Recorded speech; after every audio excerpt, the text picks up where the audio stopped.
Ketua Umum PBNU Yahya Khalil Stakuf atau Gus Yahya bertemu dengan Presiden Jokowi di Istana. Gus Yahya mengatakan, tujuannya bertemu Jokowi adalah membicarakan rencana kehadiran Jokowi di Konvensi Besar Nahdlatul Ulama. Alhamdulillah, beliau mengkonfirmasi memastikan akan hadir pada 18 September. Selain itu, Ketua Umum PBNU mengatakan dialog dengan Presiden didominasi guruan. Ia menilai Jokowi terlihat capek sekali. Ia mengatakan, saya kira Pak Presiden perlu dihibur sedikit-sedikit dengan guyonan. Beliau kelihatan capek sekali. Setelah permohonan untuk menghadap, saya mendapatkan jadwal malam ini. Dan saya berterima kasih sekali kepada Presiden karena hari ini sebetulnya beliau sangat sibuk, 13 meeting, dan saya masih disempat-sempatkan untuk mendapatkan waktu karena memang keperluan saya atas nama PBNU juga sangat mendesak. Bukaan Munas Musyawarah Nasional Alim Ulama dan Konferensi Besar Nahdlatul Ulama yang pembukaannya insya Allah akan dilaksanakan tanggal 18 September. Tadi saya mengantarkan surat permohonan dan alhamdulillah beliau mengkonfirmasi, memastikan akan hadir tanggal 18 September untuk secara resmi membuka Musyawarah Nasional Alim Ulama dan Konferensi Besar Nahdlatul Ulama di Pondok Pesantren Al-Hamid Cilangkap. Ada beberapa hal teknis seperti waktu kedatangan beliau dan lain sebagainya. Tapi selebihnya ya saya kira Pak Presiden perlu dihibur dikit-dikit dengan guyonan gitu karena kelihatan capek sekali. Agak lama karena kelamaan nunggu sebetulnya. Saya datang terlalu awal karena jadwal untuk saya sebetulnya mulai jam 8 nanti. Saya mungkin tadi datang terlalu awal sehingga nunggunya agak lama. Sementara itu, dengan dicalonkannya Muhaimin Iskandar menjadi bakal cawapres Anies Baswedan, membuat pernyataan Ketua Umum PBNU Yahya Khalil Stakuf kembali viral. Ia meminta kepada warga NU agar tidak menggunakan Nahdlatul Ulama untuk berpolitik.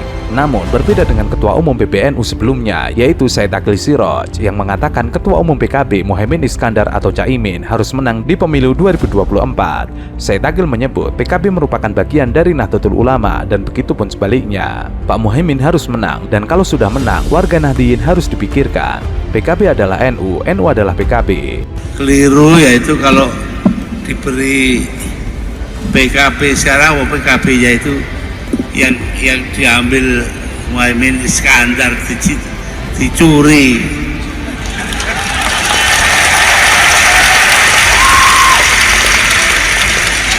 Dicuri dengan bantuan pemerintah. Ya kalau Ketua Umum PBNU ngomong apa aja terhadap PKB nggak ngaruh sama sekali. Coba disurvei. Gus Dur itu tidak pernah tidak memaafkan orang.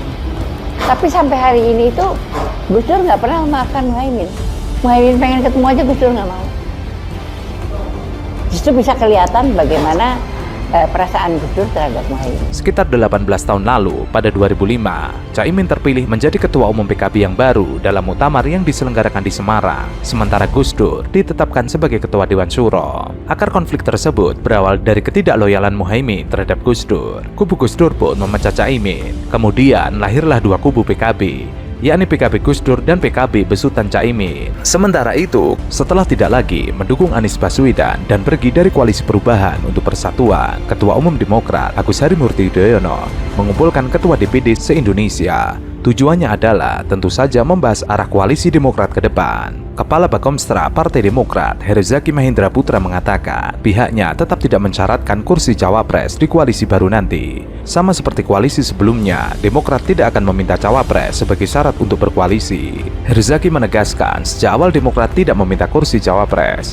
Di koalisi sebelumnya, AHY yang diminta untuk menjadi cawapres. Ia mengatakan sudah jelas, bukan masih pengen, sudah jelas dari koalisi sebelumnya sampai sampai sekarang tidak ada permintaan harus menjadi cawapres. Kemarin kenapa minta soal cawapres? Karena mereka yang minta, ini mesti digarisbawahi. Tentunya beliau ini karena sebagai seorang pemimpin yang sangat-sangat demokratis, sebelum memutuskan sesuatu dan memberikan masukan ya kepada majelis tinggi partai nantinya, beliau ingin dulu mendapatkan masukan-masukan dan juga aspirasi dari pengurus di tingkat pusat dulu.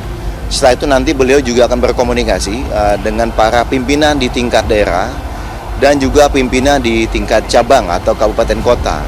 Sangatlah penting kita dalam membuat keputusan besar itu mendapatkan masukan dari berbagai pihak, terutama dari para kader yang berhadapan langsung, ya, yang bertemu langsung dengan masyarakat setiap harinya. Nah, ini menjadi penting. Ya, tentunya rapat konsolidasi internal ini berkaitan dengan ya isu-isu yang terakhir ini. Ya, akhir-akhir ini, sehingga dirasa perlu bagi Ketua Umum kami, Mas Ahaye tadi, untuk mengkonsolidasikan, menginformasikan, mengkomunikasikan situasi apa yang sebenarnya terjadi. Kan banyak juga ya, meskipun kita para jubir sudah banyak yang menyampaikan di depan publik, ya kan, upaya-upaya kemudian menyebarkan hoax, menyebarkan fitnah gitu. Nah, tentunya Ketua Umum ingin menyampaikan langsung agar para kader, para pengurus bisa mendengar dari tangan pertama, dari mulut pertama ya kita bilangnya, sehingga setelah itu nanti beliau juga ingin mendapatkan masukan-masukan menilai situasi ini seperti apa. Lebih lanjut, saat ini Demokrat sedang menghitung dan menimbang untuk mendukung salah satu dari dua pilihan yang tersisa. Dipertimbangkan dengan mendalam secara komprehensif bagaimana memutuskan nasib untuk bangsa dan negara. Nasib-nasib rakyat bukan keputusan beberapa menit saja diambil, enggak gitu. Sebelumnya, Kemelut Koalisi Perubahan dan Persatuan disampaikan Anies Baswedan saat wawancara dengan Mata Najwa. Salah satu yang terungkap adalah muncul ancaman dari Partai Demokrat akan hengkang dari koalisi jika tidak segera dideklarasikan. Disebutkan bahwa tanggal 28 Agustus Anies sudah sempat pasrah karena deadlock, tidak ada titik temu, yang akhirnya Anies Baswedan kirim WA ke Sudirman Said. Sampaikan kepada SBY bahwa Nasdem tidak bersedia deklarasi segera. Sampaikan pada Surya Paloh apa adanya bahwa Demokrat bersiap remisi bila tidak dideklarasikan. Demikian isi pesan Sudirman Said yang tangkapan layarnya beredar di media sosial. Hal tersebut membuat Anies pasrah tidak dapat tiket capres karena kedua belah pihak menemui jalan buntu. Anies mengatakan silang pendapat soal momen deklarasi capres bermula saat Surya Paloh meminta Anies fokus melaksanakan ibadah haji karena memang akan melakukan hal itu. Mantan Gubernur DKI Jakarta itu menuturkan antara Demokrat dengan Partai Nasdem tidak menemukan titik terang, sehingga mereka sampai berdebat hebat dan bahkan sampai gebrak meja saat pertemuan tersebut. Di tim 8, utusan Demokrat dan utusan Nasdem, terjadi perbedaan pandangan yang sangat keras, bahkan sampai gebrak meja. Apa perbedaannya? Perbedaannya begini, Demokrat menginginkan deklarasi tetap dan segera. Nasdem inginkan ditetapkan nanti sambil menunggu, siapa tahu ada opsi lain. Tapi kalau ditanya opsinya apa juga tidak menjawab, tinggal tunggu saja. Siapa tahu ada opsi, nggak tahu kenapa harus buru-buru. Ada perbedaan itu kemudian tidak ditemukan.